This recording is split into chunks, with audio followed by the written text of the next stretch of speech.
इस खबर के साथ शुरुआत करते हैं। रूस का यूक्रेन पर 550 मिसाइलों और ड्रोन से हमला। रूसी हमले में 23 घायल। ज़ेलेंस्की का दावा, हमने करीब 250 मिसाइलें तो मार गिराई, 200 से ज्यादा ड्रोन भी मार गिराए। ज़ेलेंस्की ये दावा करते जा रहे हैं कि वो रशिया से आने वाले इन तमाम थ्रेट्स को गिराते जा रहे हैं, लेकिन हकीकत यह है कि आप जब कीव में जगह जगह आग लगी हुई देखते हैं और धुआं उठता हुआ देखते हैं तो ये दावा कितना सही है, ये फिर शक के घेरे में आता है। हालांकि पलटवार यूक्रेन भी कर रहा है, उसकी खबर आगे दिखाऊंगा, लेकिन मेरे साथ एयर मार्शल पीके श्रीवास्तव यहां चर्चा में जुड़ गए हैं। बहुत स्वागत है आपका। कुछ ही देर में गौरव वारे भी हमारे साथ होंगे। लेकिन सर, ये कीव में कुछ बचने देंगे ज़ेलेंस्की अपने गद्दी से हटते हटते? क्या उस जगह को जगह जैसा रह जाने देंगे? इसमें ज़ेलेंस्की की आप जो कह रहे हैं बात वो सही है, लेकिन जो इन्होंने हमला किया था उनके स्ट्रेटेजिक बॉम्बर्स से, उससे ट्रंप ने अपनी जो मॉरल स्टैंडिंग थी यूनाइटेड स्टेट्स ने वो लूज कर दिया। क्योंकि वो स्ट्रेटेजिक बॉम्बर्स जो हैं वो इसलिए सामने रखे गए थे क्योंकि that was part of the agreement start. इसलिए अब क्या है, अब ज़ेलेंस्की की बात सुन रहे हैं। पुतिन और ट्रंप के बीच में बात हो रही थी, उसके बाद ये हमले हुए हैं, उससे कोरिलेट करके देखिए। और ये हमले बहुत ही घातक है। जब हमले में किंजल मिसाइल का इस्तेमाल होता है और हमले में इस्कंदर मिसाइल का इस्तेमाल होता है, ये दोनों मिसाइल्स जो है हाइपरसोनिक मिसाइल्स हैं, उनको अभी पकड़ने की क्षमता ज़ेलेंस्की में नहीं है, यूक्रेन में नहीं है, क्योंकि उनके पास PAC-3 मिसाइल्स नहीं है। और PAC-3 जो पैट्रियट की मिसाइल्स थी वही इनको इंटरसेप्ट कर सकती थी। अगर इस पूरे घटनाक्रम को अब मिला जुला के देखिए तो पुतिन अब आमादा हैं कि हमें अब कीव को एक तरीके से घुटनों पर लाना है। ज़ेलेंस्की अब आवाज उठा रहे हैं कि यूरोप वाले अगर मदद नहीं करेंगे और यूएस मदद नहीं करेंगे तो अब हम, उन्होंने कहा तो नहीं है, लेकिन उनको खुद पता है कि अब इसको नहीं बर्दाश्त कर पाएंगे। ये बात जो कह रहे हैं एयर मार्शल पीके श्रीवास्तव, आपके लिए जो दर्शक हमारे साथ हाल फिलहाल जुड़े हैं उनको बता दूं, जिक्र जिसका कर रहे हैं वो स्ट्रैटेजिक आर्म रिडक्शन ट्रीटी का जिक्र कर रहे हैं, जिसके तहत यह था कि अपने बॉम्बर्स को आपको खुले में रखना पड़ेगा ताकि वो सैटेलाइट में दिखाई देते रहें। रशिया ने इसीलिए अपने बॉम्बर्स को अनकवर्ड रखा था, लेकिन यूक्रेन ने उसका फायदा उठाकर, आपने देखा था, ड्रोन से उनको मारने की कोशिश की थी। और उसके बाद से रशिया जो भड़का हुआ है तो वो किसी के समझाए नहीं समझ रहा है, यहां तक कि ट्रंप फोन पर फोन कर रहे हैं। आगे खबर आप देखेंगे। यूक्रेन ने भी रूस पर किया पलटवार। जरा यह खबर देखिए। मॉस्को के बेहद नजदीक ड्रोन से हमला किया गया। यूक्रेन के हमले में रशिया का बिजली स्टेशन तबाह। यूक्रेन के हमले के बाद चारों तरफ छाया अंधेरा। रूसी रक्षा मंत्रालय का दावा, रात में 48 यूक्रेनी ड्रोन मार गिराए गए।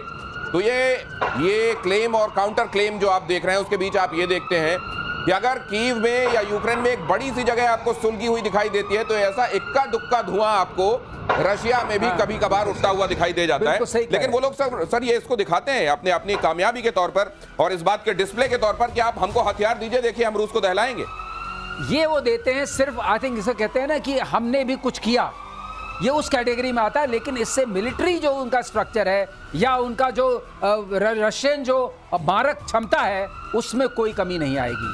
तो यूक्रेन को यह बात समझनी पड़ेगी, क्योंकि उनकी 2 शर्तें थी कि आप नाटो में शामिल नहीं होंगे, नंबर 1, और जो रशियन ऑक्यूपाइड एरिया है अब थोड़ी बढ़ गई है, उस रशियन ऑक्यूपाइड एरिया में आप रशियंस का प्रभुत्व रहने देंगे। वो तो उन्होंने कब्जा कर ही लिया है, वो चारों ओब्लास्ट कब्जे में आ गया है। अब पुतिन उस घपने का जो आपने मेंशन किया, बहुत अच्छे से बताया कि स्टार्ट ट्रीटी क्या है, उसके तहत क्या हुआ है। तो जो मॉरल स्टैंडिंग होती है किसी भी देश की, इसमें यूएस की जब ट्रंप बात करते होंगे तो पुतिन उनसे पूछते होंगे, आप बताइए वो कैसे हुआ, आप कह रहे थे हुआ कैसे वो, इसका जवाब क्या ट्रंप के पास है।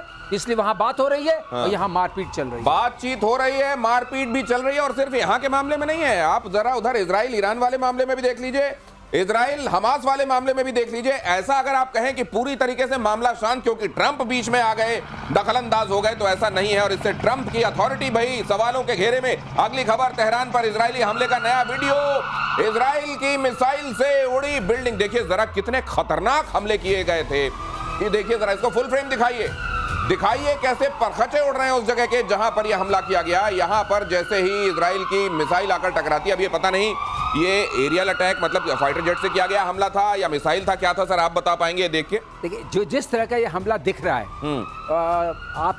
आपसे मैं कहना चाहूंगा आप दर्शकों को आपके कि ये AI जनरेटर अगर नहीं है, ये भी मान के हम लोग को आजकल के जमाने में चलना चाहिए। तो जिस तरह का हमला है वो किसी मिसाइल का है जो आती है और उसके साथ कम से कम 500-600 किलोग्राम एक्सप्लोजिव होगा, इस तरह का वो दिखाने के लिए। आप देख रहे हैं पहले वो आता है, एक जगह पड़ता है, दैट मीन्स निशाना अचूक है, और उसके बाद वो उठता है नीचे से, क्योंकि आते समय आपको कुछ दिखाई नहीं दे रहा है। ये जो वीडियो है ना, ये ईरान की तरफ से ही पब्लिक किया गया है। अब ईरान ने क्यों किया, उसका मतलब हो सकता है वो दिखाना चाहते हैं कि इजराइल किस तरीके से उसने रिहायशी इलाकों को मारा, ये रिहायशी इलाका है, तो ये साइकोलॉजिकल वॉरफेयर का पार्ट हो सकता है। दूसरा ये हो सकता है कि अगर हम रिटेलिएट करते हैं तो उसके लिए हमारे पास ये कारण है, ये देखिए, वरना इस वक्त रिलीज करने का क्या मतलब है। और तीसरा, जब मैं गौर से देखता हूँ आसपास जो लोगों को दिखाया जा रहा है उसमें से कोई भी भागता या दौड़ता हुआ नजर नहीं आ रहा है। तो इससे ये शंका बढ़ती है कि कहीं AI जनरेटेड तो नहीं है ये। और ऐसे वक्त में जब लोग ये कह रहे हैं, और ये लगातार ईरान की तरफ से दिखाने की कोशिश की जा रही है कि एट्रॉसिटी तो असल में इजराइल की तरफ से ईरान पर की जा रही है, ऐसे में ये वीडियो हो सकता है उसी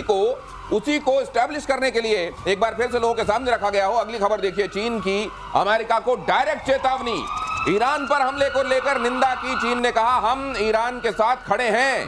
चीन ने कहा मध्य पूर्व में अपने रणनीतिक हितों की हम रक्षा करेंगे। ये मुझे ये समझ में नहीं आ रहा, जब पूरी फिल्म खत्म हो गई फिलहाल, तो ये खड़े होकर कह रहे हैं कि ये हम फिल्म का बायकॉट करेंगे।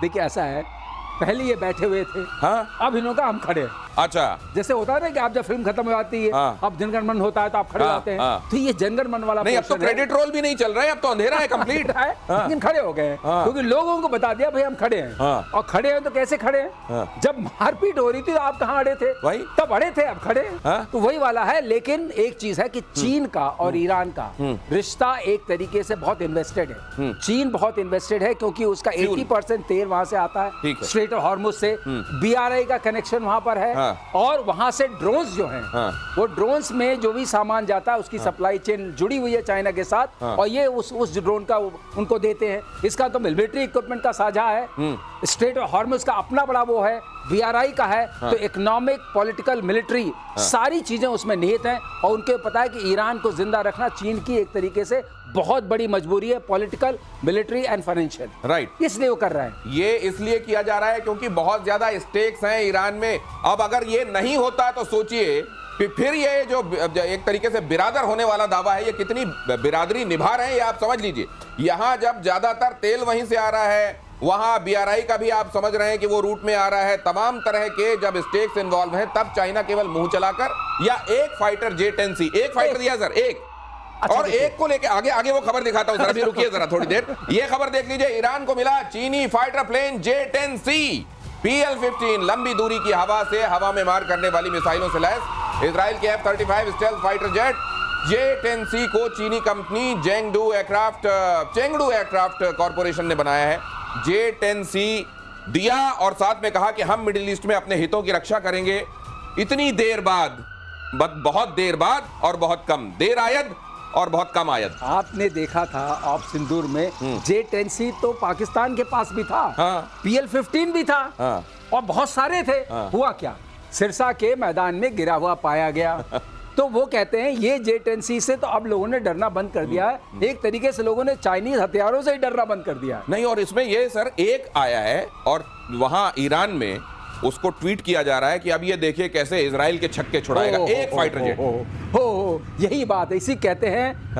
अब ठीक है, अकेला चना भी भाड़ फोड़ता है, अगर ख्याली भाड़ फोड़ना हो। बट मैं सच बताऊं, ऑन सीरियस नोट, एक J-10C के वहां 10C के होने से किसी भी तरह से वायुसेना की क्षमता में या अक्षमता में, क्षमता तो है नहीं, अक्षमता में कोई परिवर्तन नहीं होने वाला है। ये मान के चलिए दिनेश, ये सिर्फ दिखावटी है। और आपने देखा था, अब हम खड़े हो गए, तो खड़े होकर हमने एक J-10C दे दिया, इसका कोई फायदा हुआ? वो आदमी पिट गया, मर गया। तो जब पिट गया, हमारे ICU में जो लेटा हुआ है, उसके पास अब एक ग्लास दूध लेके चाइना पहुंचा है, लो पियो और स्वस्थ हो जाओ। देखिए अगली खबर देखिए, इजराइल और ईरान में भी छिड़ सकता है एक बार फिर से युद्ध। ईरान के बुशहर में संदिग्ध गतिविधियां चल रही हैं। बुशहर में ईरान का परमाणु संयंत्र है, ईरान का एयर डिफेंस सिस्टम यहां एक्टिव, एयर डिफेंस सिस्टम है भी। इस बहरहाल इस खबर से पता चला कि उनका ADS है, और कह रहे हैं कि बुशहर में कुछ संदिग्ध एक्टिविटीज चल रही थी, तो ADS अचानक उनका एक्टिव हुआ। दिनेश, एक बात लोगों को समझनी चाहिए, मैं उसको बताना चाहता हूं कि आखिर उन्होंने बुशहर छोड़ क्यों दिया।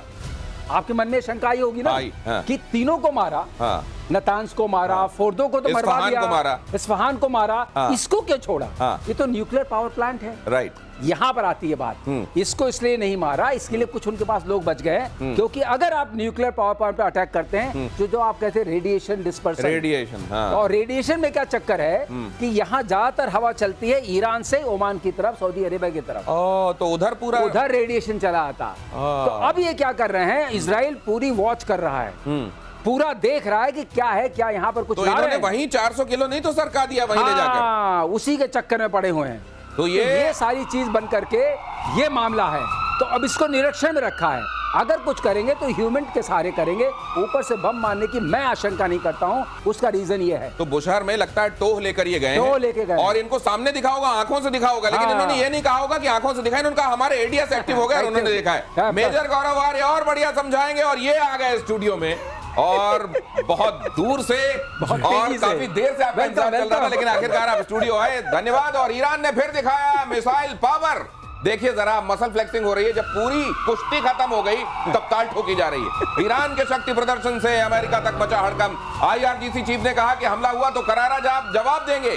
ईरान ने इजराइल और अमेरिका की धमकियों के बीच जारी किया मिसाइल पावर का वीडियो। सर 3 खबरें अभी तक डिस्कस की हमने मेजरली।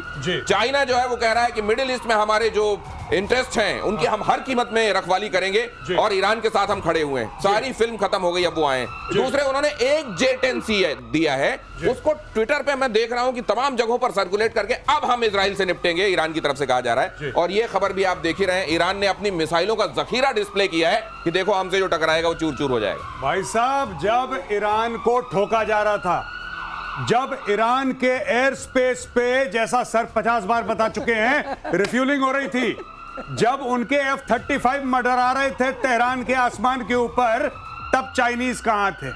ये कुछ नहीं कर रहे। ये ट्विटर के ऊपर पूरा सपोर्ट है, फेसबुक के ऊपर पूरा सपोर्ट है। बोलो क्या चाहिए तुम्हें, चलो लिख के दो, हम रीट्वीट करेंगे। ये सपोर्ट है भाई साहब, इससे ज्यादा कुछ भी नहीं है, सब हवाबाजी है इनकी। ये भी देख लीजिए जरा कि रशिया और यूक्रेन के बीच, अब ये ट्रंप पर आ जाते हैं, जरा देखिए। ये रशिया और यूक्रेन के बीच युद्ध रोकने की कोशिश फिर नाकाम। युद्ध रोकने की कोशिश फिर से नाकाम हुई। ट्रंप और पुतिन के बीच हुई बातचीत, दोनों के बीच छठी बार शानदार, खैर छठी बार बातचीत फेल हुई। पुतिन ने कहा यूक्रेन को नाटो में शामिल करने की जिद छोड़नी होगी। अब जरा ये भी देख लीजिए, ये छठी बार इन्होंने फोन किया। उधर बिग ब्यूटीफुल बिल उन्होंने कहा कि हम ये ऐतिहासिक काम कर रहे हैं अपनी जनता के लिए, और उसी बीच उनको लगा कि चलो एक फोन कर देते हैं उधर पुतिन को। पुतिन को उन्होंने फोन किया, कहते हैं पुतिन ने कोई रिस्पांस नहीं दिया, और उसी दौरान कीव पे आग बरसा दी। नहीं, पुतिन ने आज तक कौन सा रिस्पांस करा है? इनको ऐसा लगता है कि अमेरिका के राष्ट्रपति हैं, ये फोन करेंगे, बोलेंगे पुतिन कल से लड़ाई नहीं होनी चाहिए। पुतिन बोलेगा जी मालिक, जो हुक्म आपका। पुतिन ने यही बोल दिया है कि इस रूट की सभी लाइनें व्यस्त हैं। वो उसकी बात नहीं सुन रहा, ये पीछे पड़ा हुआ है बावलों की तरह, लड़ाई बंद करो, लड़ाई बंद करो। उसने एक के बाद एक शहर लेके मोर देन 20-25% ऑफ यूक्रेन के ऊपर आज की तारीख में रूस का वर्चस्व है, और रूस वो वापस देने नहीं वाला है। किसी को गलतफहमी है कि कल डील हो जाएगी, इनको बड़ी गलतफहमी है भाई साहब को अपने बारे में। ये सबको अपने जैसा बिजनेसमैन समझते हैं कि डील कर लो, इतने पैसे ले लो, इतने। अरे पुतिन कह रहा मुझे तुम्हारे पैसे नहीं चाहिए भाई, जेलेंस्की को जाके दो, मुझे चाहिए यूक्रेन की जमीन, और मैं लेकर मानूंगा। एक और बात है, अब तो जेलेंस्की डरता होगा कि अगर पुतिन से बात करने की ट्रंप ने कोशिश तो उस दिन और मार पड़ेगी, उस दिन ये एस्टैब्लिश करने के लिए 6 बार का हिसाब है। 6 बार बात की, 6 बार और बम बचा। एक और चीज सर, विद योर परमिशन मैं ये ऐड कर दूं कि भाई साहब एक और बड़ी कमाल की बात है, जेलेंस्की को यह भी डर है कि ऐसा ना हो कि ये चुपचाप फोन करे, बोले ठीक है डील, और डील के चक्कर में ये जेलेंस्की को बेच खाए। ये जो ट्रंप है ये भी कर सकता है, कहता है कि डील में, क्योंकि यही आदमी था जिसने व्हाइट हाउस में बुला के उसको सबके सामने जलील करा था, बेइज्जत ये क्या पहन के आ गए हो? सूट पहन के आना चाहिए। सूट पहन के मेरे सामने तुम ये क्या पहन कर आ रहे हो? सूट पहन कर। उसको जलील करने के बाद जेलेंस्की आज डर रहा है, ये बेच देगा उसको पुतिन के सामने ट्रंप। ये भी डील मेकर है जी। ये डील में कहीं डील डॉल वाले पुतिन कहीं इस डील के चक्कर में इनको ठिकाने न लगा दे, और एटम बॉम्ब बनाने के और करीब पहुंचा ईरान। देखिए जरा, ईरान ने IAEA की एंट्री पर बैन लगा दिया है। कहा है IAEA वाले कौन कौन है, हाथ खड़े करो, हाँ आप लोग बाहर चलो। IAEA ईरान के परमाणु प्रोग्राम की निगरानी नहीं कर पाएगा। ईरानी विदेश मंत्री ने कहा कि जब तक परमाणु सुविधाओं की सुरक्षा की गारंटी नहीं मिलती आईएईए के साथ सहयोग संभव नहीं है। अब मैं ये समझना चाहता हूं जी। कि आईएईए वाले जब वहां थे भी जी। तो क्या कर रहे थे? इससे बढ़िया है कि वहां नहीं है। सही कर नहीं, ये देखिए ना, इसमें एक और चीज है कि पहले एक औपचारिक तौर पे, कम से कम एक फॉर्मेलिटी के तौर पे ये था कि कोई ना कोई मॉनिटर कर रहा है ईरान को। क्या ईरान इसको सिर्फ अपने एनर्जी के लिए कर रहा है कि ईरान उसके हथियार बना रहा है? ईरान को 2 रुपए का फर्क नहीं पड़ता आईएईए को लेकर, लेकिन एक औपचारिक रूप से एक मुखौटा था वहां पे। ईरान ने उस मुखौटे को फाड़ के फेंक दिया और बोला कि बेटा तुम यहां से निकलो, क्योंकि ये क्यों लोग घबरा रहे हैं। यानी कि अब सामने ईरान आ गया है कि हम न्यूक्लियर बना के ही मानेंगे और उसको हम हथियार बना के मानेंगे। अब तो न्यूक्लियर का हथियार बनेगा ईरान, एक तरीके से ये स्टेटमेंट दे रहा है। आईएईए को भगाना, आईएईए की वहां मौजूदगी लगभग उसी तरीके के किसी रात में जो पहरा देने वाले किसी व्यक्ति की तरह जो लठ ठक ठकाता है, सीटी बजाता है, चोरी रोक पाए ना रोक पाए, लेकिन वो मौजूदगी तो रहती है। अब वो मौजूदगी भी नहीं रहेगी। अगली खबर देखिए, ब्रह्मोस से कांपे पाकिस्तान का खुलासा और स्वीकारोक्ति।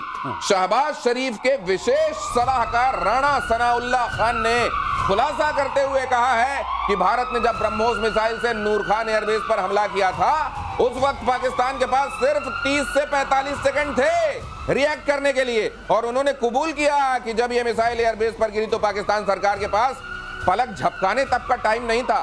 ये समय तय करने के लिए उनके लिए काफी नहीं था कि ये इसको रिएक्ट कैसे करें, और कहीं ये ब्रह्मोस अपने साथ न्यूक्लियर वॉरहेड लेकर तो नहीं आ रही है।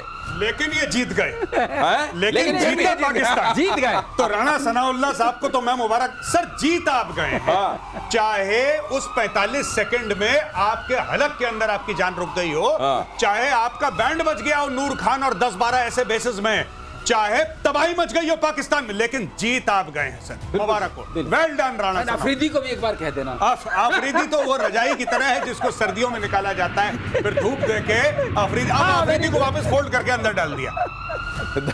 लेकिन उसमें जो कहा गया है, सनाउल्लाह वाली वो बाइट दिखाऊंगा तो बहुत टाइम निकल जाएगा, लेकिन मेरे को बड़ा कैटेगोरिकली याद है, अभी कुछ बुलेटिन में मैंने चलाया था वो। उन्होंने कहा कि उधर से जो ब्रह्मोस आ रही थी, एक तो हमारे पास टाइम नहीं था, रिएक्ट करने का टाइम नहीं था, 30 से 45 सेकंड। अच्छा, वो अपने साथ वॉर लेकर आ रही है, न्यूक्लियर वॉर लेकर आ रही है, वॉर हेड नहीं, ये उनके सलाहकार हैं, ये न्यूक्लियर वॉर हेड नहीं, वो अपने साथ न्यूक्लियर वॉर लेकर आ रही है या प्लेन आ रही है, हमको तो नहीं मालूम था। लेकिन अगर इस गलतफहमी में हमारी तरफ से न्यूक्लियर चल जाता तो सोचिए क्या होता। तो ये नहीं, देखो धमकी फिर भी पर मैं ये कह रहा हूं कि अब बात करने का क्या फायदा। मैं देखिए पूरी पाकिस्तानी कौम को मुबारकबाद देना चाहता हूं, जब सबने भर भर के अफीम खाई और अफीम खाने के बाद आप लोगों को यह विश्वास है, यह भरोसा है कि आप जीत गए, तो उस अफीम खाई हुई जीत पे आपको बहुत बहुत मुबारक भाई, मैं और कुछ नहीं कह सकता। हाँ सही बात है।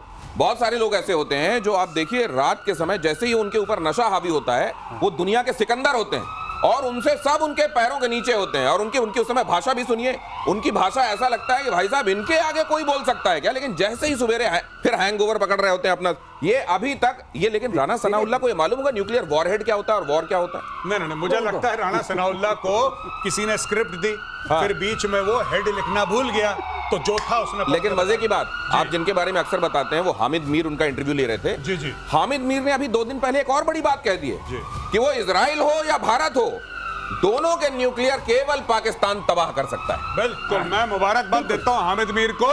अब हामिद मीर पहले अपने आप को जर्नलिस्ट बोलता था, अब हामिद मीर स्ट्रेटेजिस्ट भी बन गया। वेल डन हामिद मीर, शाबाश शाबाश बेटा, तरक्की हो रही है, बहुत बढ़िया। लेकिन मैं ये कहता हूं कि अगर बोलने में हिमाकत करनी है तो हिमाकत फिर हामिद मीर जैसी होनी चाहिए। वैसे दिनेश एक बात है, पिटने के बाद इतना त्योहार मनाने वाले भी लोग कम मिलते हैं। इतना पिटे, 11 एयरफील्ड गायब, 9 मदरसे और मरकज गायब, और सब कुछ हो गया, इतने लोग मर गए जो टेररिस्ट वगैरह थे, उसके बाद भी खड़े होकर हम जीत गए, तो आशीर्वाद देना पड़ेगा। अब बोले अगली बार आशीर्वाद में ब्रह्मोस। वैसे मैं समझ गया आप क्या कह रहे हैं। ये जो एयर मार्शल कह रहे हैं उसका मतलब ये है कि जज्बा तो भाई साहब इसको कहते हैं। इतना पिटिए आप, दुनिया में आपकी हार का ढिंढोरा पिट जाए साथ में, लेकिन उसके बाद उठिए और कहिए ऐसे धूल झड़ाते हुए कि हम जीते। ये हाल है, ये है जज्बा। आगे देखिए, चीन के राष्ट्रपति जिनपिंग सार्वजनिक तौर पर, ये आप लगातार बता रहे हैं, मैं अपने दर्शकों को बता दूं, जी। मेजर गौरव आर्य लगातार आपको ये बता रहे हैं कि जिनपिंग के साथ सब कुछ ठीक नहीं चल रहा है। वो नजर नहीं आ रहे थे। 21 मई से 5 जून तक लापता थे जिनपिंग। चीनी सरकार मुखपत्र से भी गायब। पहली बार ब्रिक्स समिट में भी शामिल नहीं होने वाले हैं जिनपिंग, और बताया ये जा रहा है कि ये पहली बार हुआ है कि शिन्हुआ जैसे में अब वहां के मुखपत्र में इनकी कोई दिन नहीं होता था फोटो ना छपे। 3-3 4-4 दिन इनकी फोटो नहीं छपी और दुनिया भर में ये खबर है और जापान तक कह रहा है कि भाई साहब जिनपिंग इतने दिन गायब।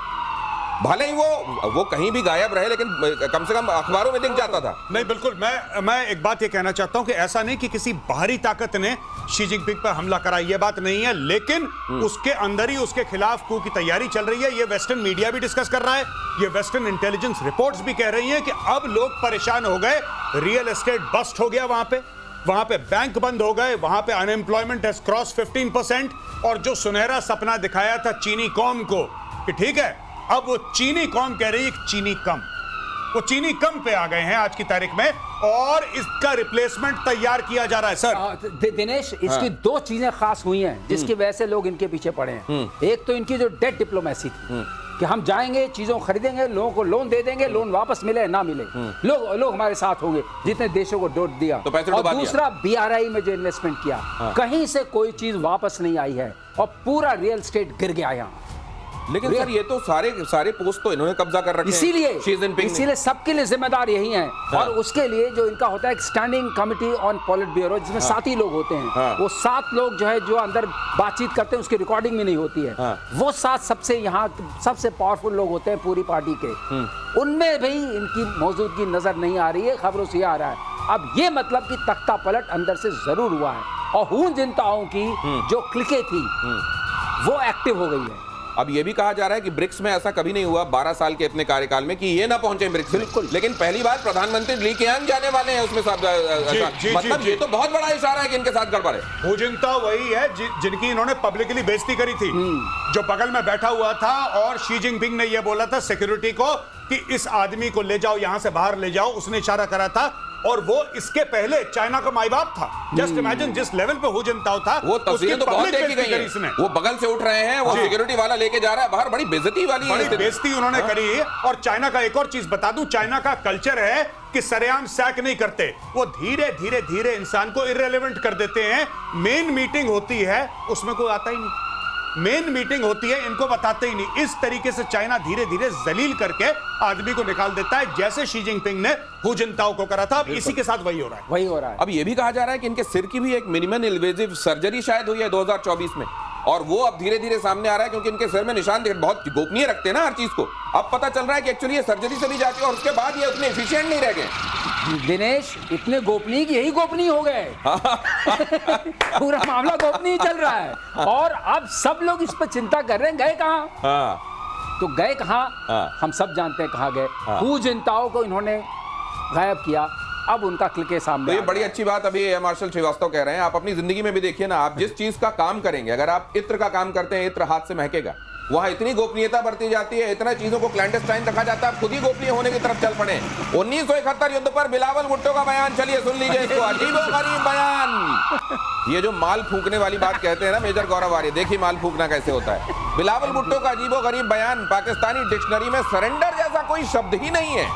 ऑपरेशन सिंदूर और 4 जंग में हार पर भी पाकिस्तान की अक्ल ठिकाने नहीं आई। बिलावल भुट्टो क्या कह रहे हैं जरा देखिए, ये सुनिए।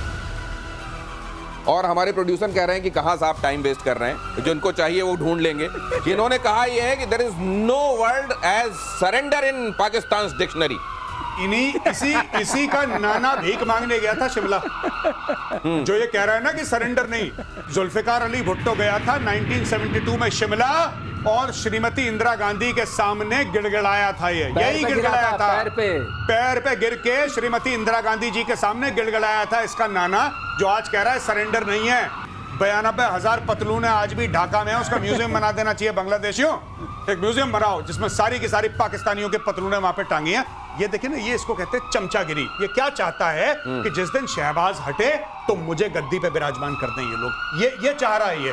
इसीलिए पाकिस्तान, इतना बड़ा झूठ कौन बोल सकता है कि पाकिस्तानी फौज को सरेंडर जैसी चीज, अरे सरेंडर ही तो पता है उनको और इसके आलम क्या पता है उनको। गौरव एक ऐड कर दूं जी, इसको नहीं बनाएंगे। मरियम जी उधर लाइन में खड़ी हैं।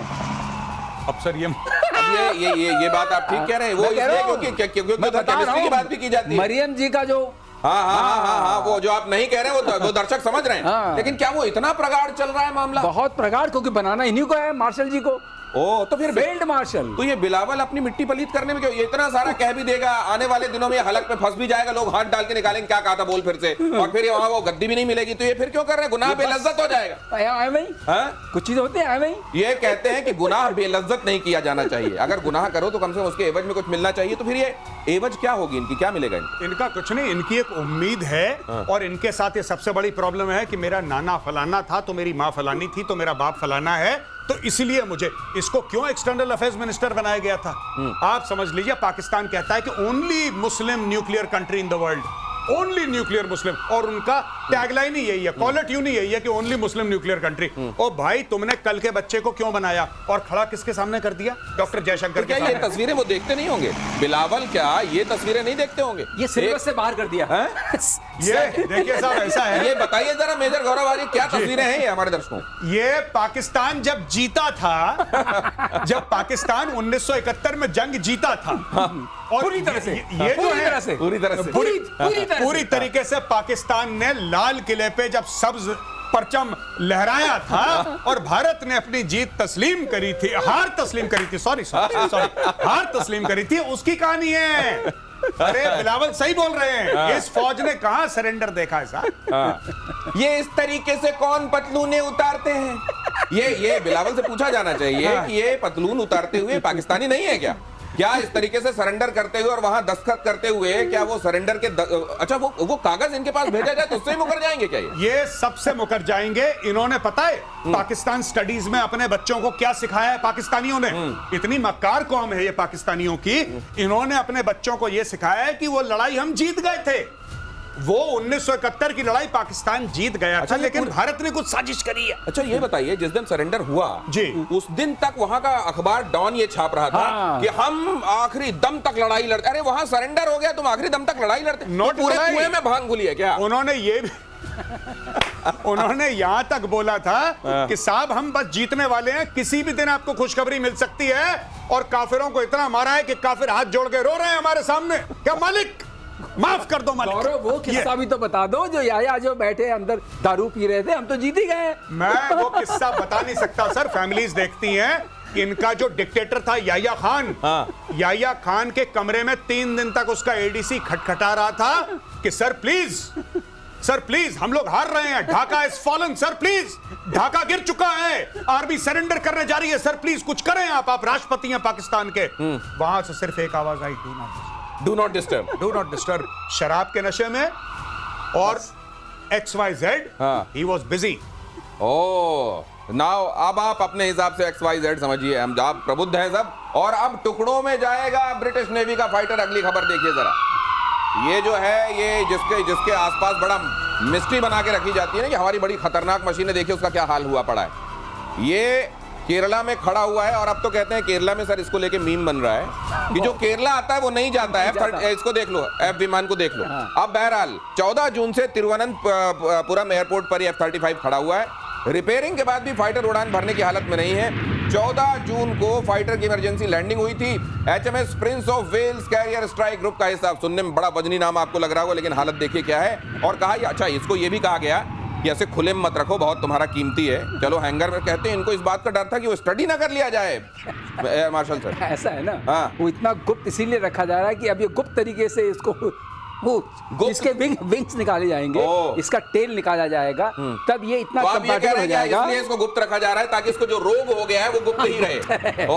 उसके बाद इसके दोनों विंग्स निकल जाएंगे, इसका टेल निकल जाएगा, और तब ये ग्लोब मास्टर में अंदर चला जाएगा। तो सर अब इसके पुर्जे करके, पुर्जे मतलब बहुत ज्यादा पुर्जे नहीं होंगे, मतलब लेकिन विंग्स अलग, टेल अलग, उसी को पुर्जा इसके साथ हुआ क्या? तबीयत कैसे खराब हो गई इसकी? देखिए तबीयत इसकी इतनी खराब हो चुकी है कि अब पूरे लॉकहीड F-35 बड़ा खतरनाक है सर, ये तो अकेला है। पूरे लॉकहीड मार्टिन की तबीयत खराब हो गई, अब कोई F-35 खरीद नहीं रहा है।